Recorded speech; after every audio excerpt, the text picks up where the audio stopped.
Welcome to the M&A Unplugged podcast.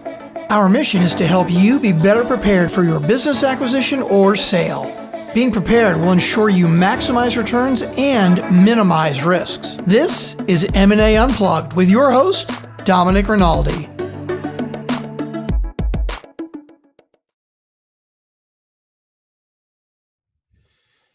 Intuition is considered a form of knowledge that reveals itself in our consciousness absent the more formal methods of deliberation. I read somewhere recently that intuition is not magical, but rather a faculty in which hunches are generated by the unconscious mind, rapidly sifting through past experiences and cumulative knowledge.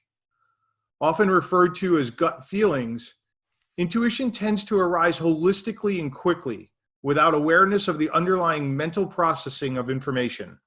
I know for me, when I trust and listen to my intuition during deals and other areas of my life, it has always served me well. Dean Newlund is a student of intuition, a topic he speaks and writes about extensively. He is the CEO of Mission Facilitators International, a training and development firm that has helped leaders, teams, and organizations reach their potential through executive coaching, training, strategic planning, and transforming company culture. They work with the medium to large organizations nationally and worldwide. Dean recently launched his own podcast, The Business of Intuition. And last year, he spoke about intuition at a TEDx event in Bend, Oregon. Dean, welcome to M&A Unplugged. And I'm looking forward to helping our audience understand how intuition can help them during their M&A transactions. Oh, it's great to be here. Thanks for having me. So Dean, maybe start off with a little bit more about your background and how did you get to the topic of intuition being something that, appears to be your life's mission? Well, it didn't happen all at once. It seems to have built up over time. I think that partly came through my upbringing, my family, and, the message around the dinner table was, follow your gut. What is it you really feel? When I went through graduate school, actually, I got a degree in acting. And in that particular period of my life, there was so much about your own self-awareness and being able to understand the motivations of yourself and other people. And then when I started this company, Mission Facilitators International, it just seemed to be not a typical fit, but a very good fit in terms of coaching and training. And I know that at one point, it really struck me that there was something to this intuition. I remember distinctly having this decision to either stay in Minneapolis and continue to be around family after a divorce and deciding to quit a job. And then there was this voice in me that said I needed to move to Seattle, Washington. And it didn't really quite make a lot of sense. I even had family members say, what, are you crazy? Like that, why would you want to go to Seattle where you don't have any support? You have no business prospects other than this idea to start this new company. Why not stay where you have family and friends and resources? And I went, I know, it makes no sense. And I remember having this conversation with my dad, and I said, I get it, Daddy. I know you're probably freaking out about your son just sort of up and running out and going into Seattle. But the timing was really important because when I finally landed in Seattle and started getting myself acclimated, I ended up meeting, which later became my wife, and we become fast friends and soulmates, so to speak. And that's when the business really started to take off. So there was this sense of I had a feeling that I needed to do this, and it didn't make any sense at the time, but boy, am I glad I did it. And there's been several times when big decisions didn't at first have any data to support it that later I realized were the right ones. And so when the topic of doing a TED Talk came up, I thought this is something that I think is useful, not as a woo-woo, but as an actual, I would almost call it a superpower, if you will, that we all have, that we just may not always trust and have the courage to use. And I see this all the times in boardrooms and with CEOs, that the people often are not asked to participate because they're not subject matter experts.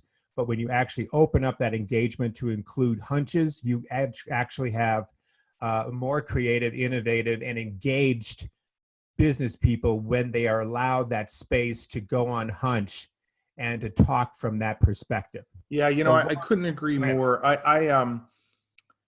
I have learned to really rely on my intuition and gut feeling. And when I don't is when I get myself into trouble. Yeah. And it's interesting.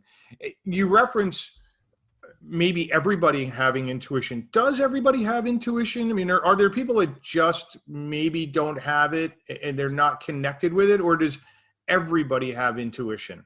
Well, everybody has, a left hand and a right hand, unless of course you've been born without one, but your normal makeup as a human being does allow you to access your intuition. And it may not mean that your style and your preference is to go there, but Yeah. I do believe from a real basic neurological perspective, we all have a right side of the brain. In very basic terms, that's the more creative, innovative, intuitive side, where the left side is more analytical and data focused. So yes, we all have intuition. Do we all have the familiarity with it? Do we listen to it? No. But is it there as a tool? Yes.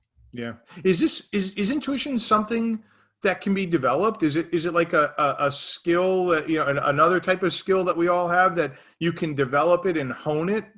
Absolutely. Absolutely. And I think that there's a lot of things that can get in the way of us being intuitive. But the way that I believe that we can increase that trust and work that muscle is to do a few things just to be able to tap into that. And one of them is to be present, is really just to kind of get yourself into a state of not going into what's going on in the future, what's going on in the past, but bringing the mind to the present and bringing yourself back into your body, so to speak. Because the interesting thing about intuition is it doesn't have a language.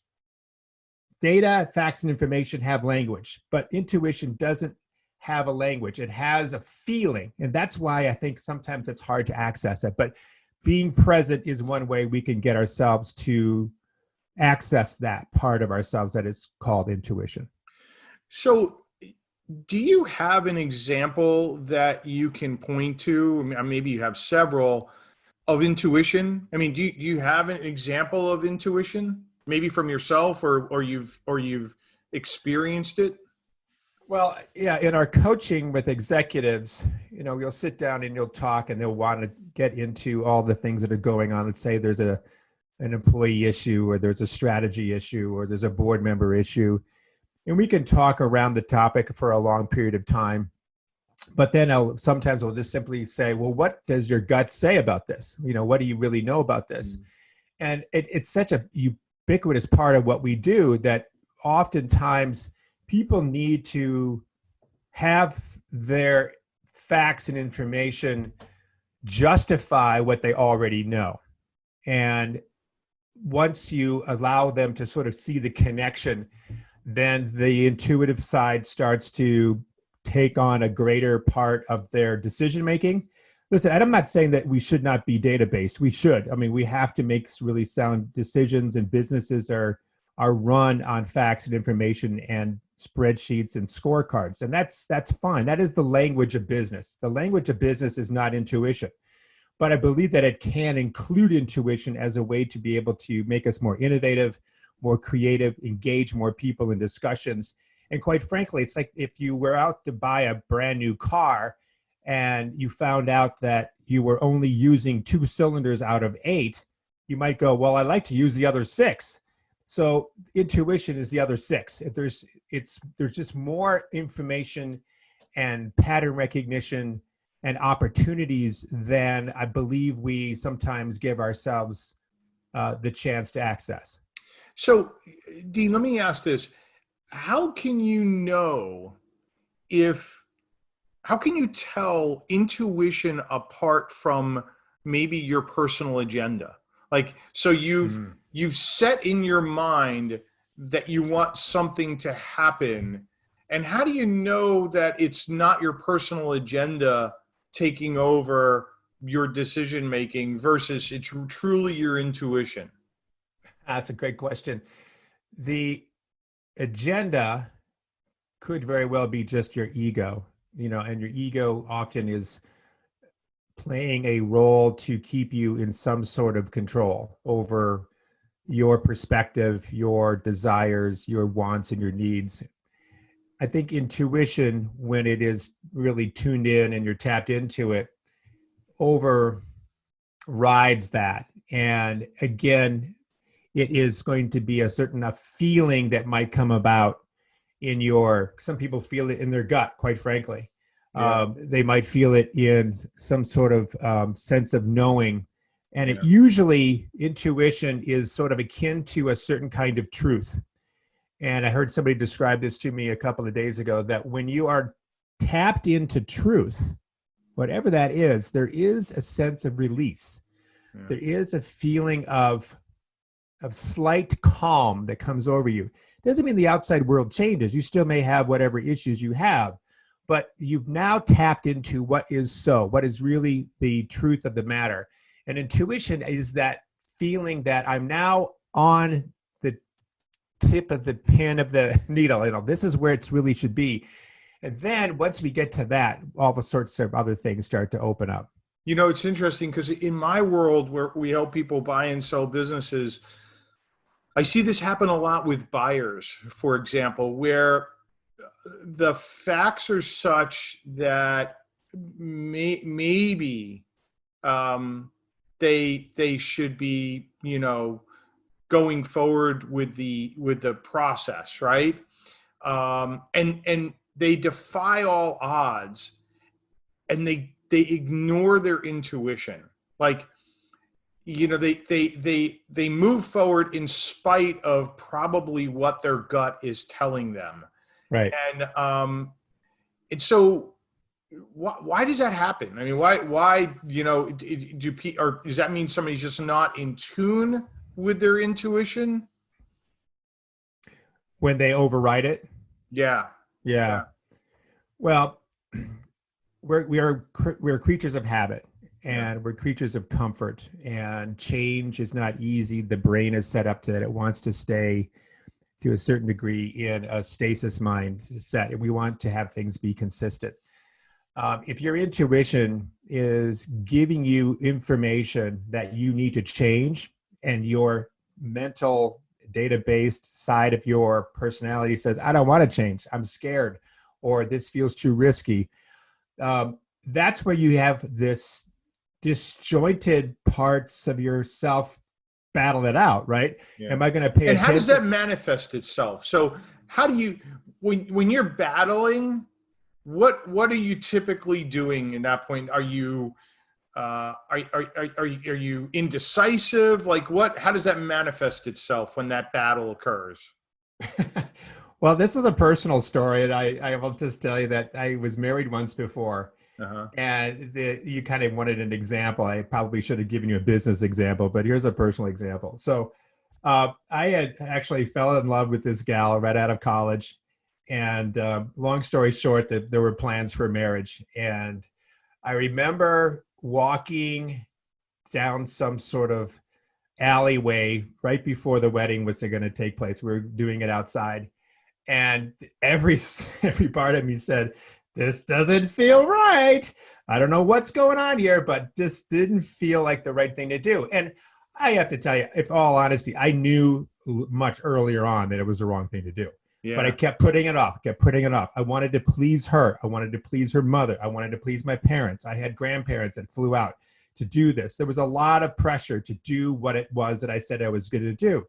And so I'm a guy that follows through with things, right? If I make a commitment, I'm going to do it. And sometimes I make commitments that even are against my intuition because I said I was going to do it, right? Yeah. So my values around commitment was going in counter to my intuition. That's a great example. And so I think that's really hard because we value to serve people. We value to get work done. We value to make money for our families. We do all these things because of our values, but our intuition sometimes says, but in this case, if you go down that path, you might make a wrong decision. And that's what happened with me. And I remember, once the marriage happened, it was very, very clear within a matter of days that it was not the right thing to do. And we probably lasted for about another year. And everybody in my family and friends said, we knew this was the wrong thing. And I'm thinking like, well, why didn't you tell me? Yeah. Why didn't you stand up during the service? Yeah. So I've heard this same example at least a dozen times from other people. maybe even more. I'm probably not Yeah. counting all the times I've heard it, but that example is an interesting one. I think in a business context, I think probably people protecting their calendars is another one, right? You accept meetings, or you commit to something that you probably know you shouldn't be committing to, some meeting or event or some speaking engagement. Your intuition is telling you not to, but for some other reason, you feel a commitment to go do those things. It's a great line of questioning because we don't want conflict. We don't want to disappoint people. Mm-hmm. And if we were to really tap into that intuitive voice, would we be accepting those calendar notices? Would we be taking on these extra projects? Would we hire that person because your boss told you that you should, but even though you shouldn't? Would we be buying this business? Would we be getting involved with this particular person in a marriage? All these things are presented to us, and we want to serve and want to be the good person. Yeah. And yet we might be going against what we know to be true. And I really think that if we are actually more intuitive, we're going to make much better decisions. We're going to be serving ourselves better, but by virtue of doing that, we will serve other people much, much better. Yeah. So we get ourselves, and then we feel guilty about it. And, we realize, God, I was so stupid. Why did I do this? Right. And then we just try harder to do more of the same the next time versus like, wait a minute, the lesson to learn here was you knew a long time ago that you shouldn't have done this. And yet you keep going back and doing the same pattern over and over again. So then it becomes almost like a behavioral addiction. We just sort of like, this is how we do things. Yeah. Yeah. Normal. Makes perfect sense. So Dean, let's, because this is a show that's focused on mergers and acquisitions, and let's talk about it. Yeah. Buyers and sellers and professionals that, help people buy and sell businesses. How can you take this knowledge and this concept of intuition into the mergers and acquisitions world when people are faced with, making big financial decisions? And sometimes it is, and many times it actually is, the largest financial decision that somebody will make in their lifetime. What role can intuition play as they contemplate buying or selling businesses? And even advisors as they're advising their clients. Yeah. Well, I want to talk about first the seller. And it was something that you told me when I had interviewed you in my podcast, The Business of Intuition, just yesterday. And I think that you had mentioned that 75%, tell me if I'm wrong here, of the people that sell their businesses feel some sort of remorse. Is that right? That's true. And let me put some context to that. Yeah. So this was from an independent study that I didn't see the results to, but it was presented to me at a conference. And the results of this straw poll were 75% of owners were remorseful, not about the money, the amount of money or the consideration they were paid for the business, but more around what they did or weren't doing after the sale. They didn't have the next thing. And so they felt sort of lost after the sale of the business. Got it. Okay. So if that's the case, then I want to just use that as the example of a person who has sold a business, maybe made some good money in the process, but later has that remorse that you just talked about. Yeah. My sense is that if they were really tuned into themselves during that whole process of selling, that they probably had little indications that there was something that they weren't paying attention to, that remorse was already beginning to happen prior to the sale. That we already knew somewhere, if we really were paying attention, that I haven't really answered the question, what am I going to do after I sell this business? Mm-hmm. That sense of loss, that relationship, that identity. So my sense is, and I don't, know the people that you work with per se, but the concept around feeling a remorse after something has happened, my sense is they probably had some clues that was going to be the case long before that happened. Yeah. So what does this all mean in terms of how does this affect people in buying and selling businesses? I love your process. I mean, I'm talking to you yesterday and going through your website and seeing the questionnaires that you have and the ebooks and all the stuff that you have. Unbelievable. I mean, I'm really very deeply impressed by how well you've been able to lay out a process for people for buying and selling. No, just tremendous. And I'm really going to refer people to you. And I think what you do is just spot on.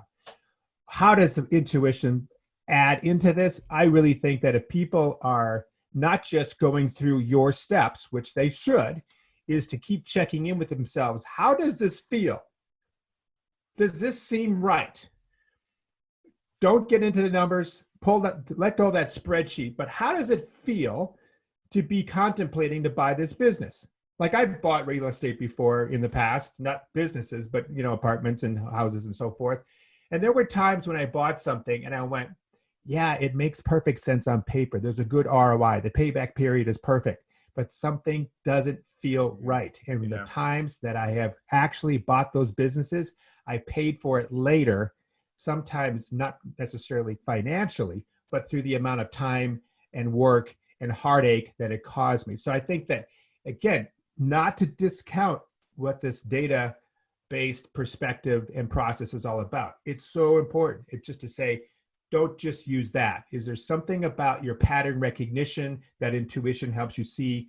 Is there something that just doesn't feel right? Look into those areas. And if you have a sense of peace and it feels right, then go with it. And then your data, your facts, your process all backs that up. Right. And I guess that, the same message really applies to buyers, right? Even though we spoke about sellers, it's, we talk a lot about motivation, and I was trying to connect the dots to see if motivation is the same as it, but it's not.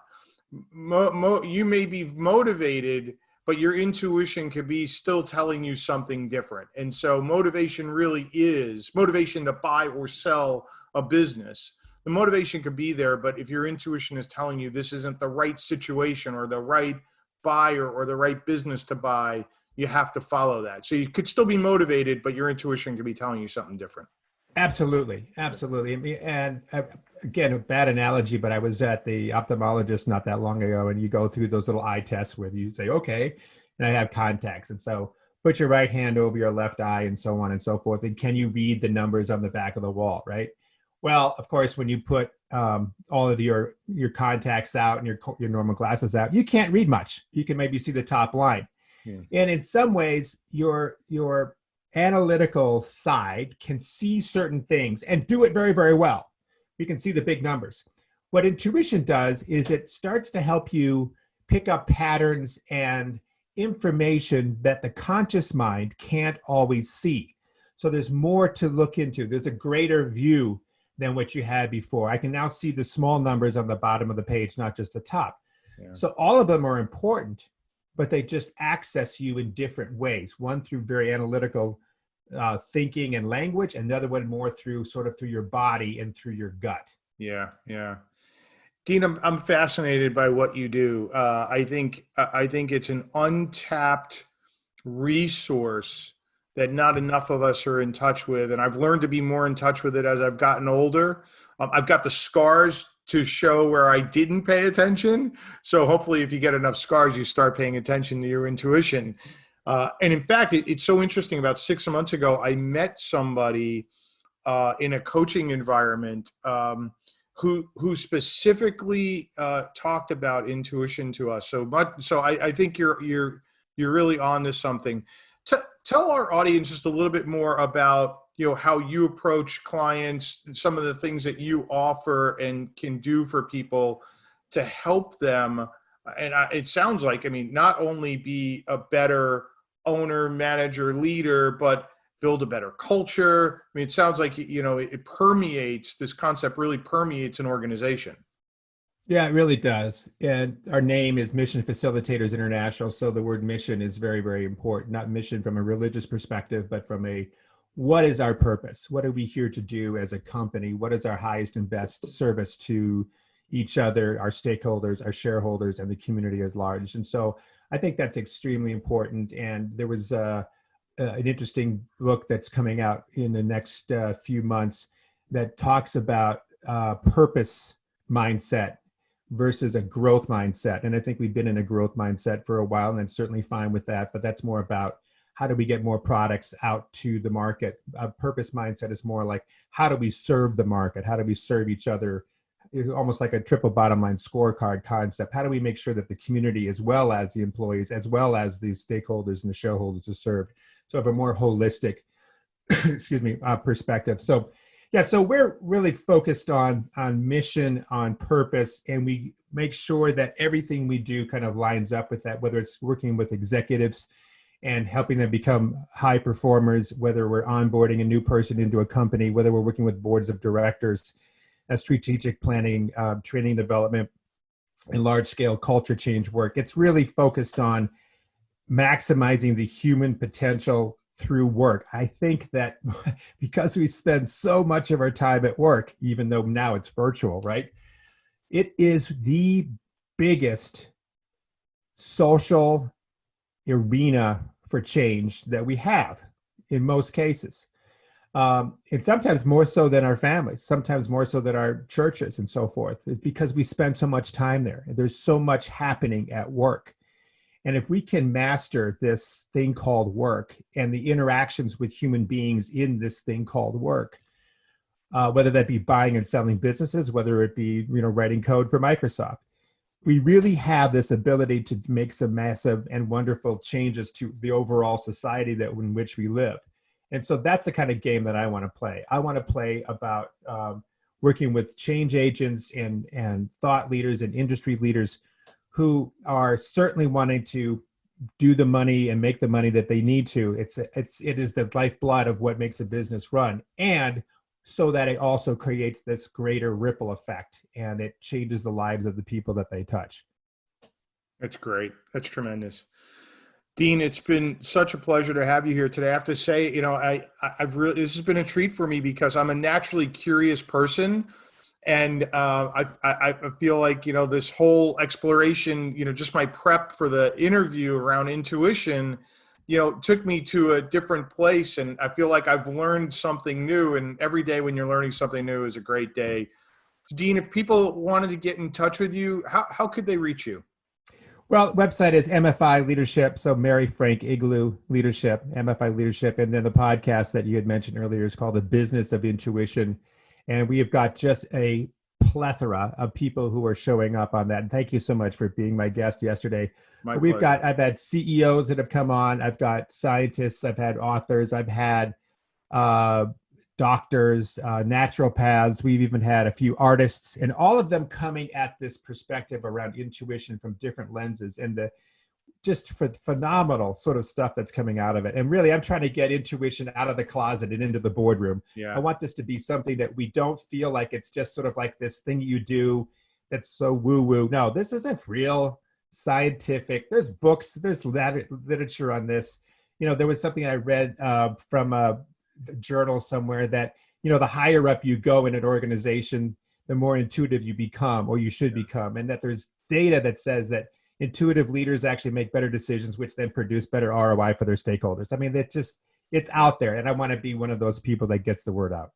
Well, I'm glad you're pursuing that. I believe in it. And I know when I haven't followed my intuition that it's always left a scar. So thanks again for being on. Really appreciate it. Hey, you bet. Thank you so much for having me.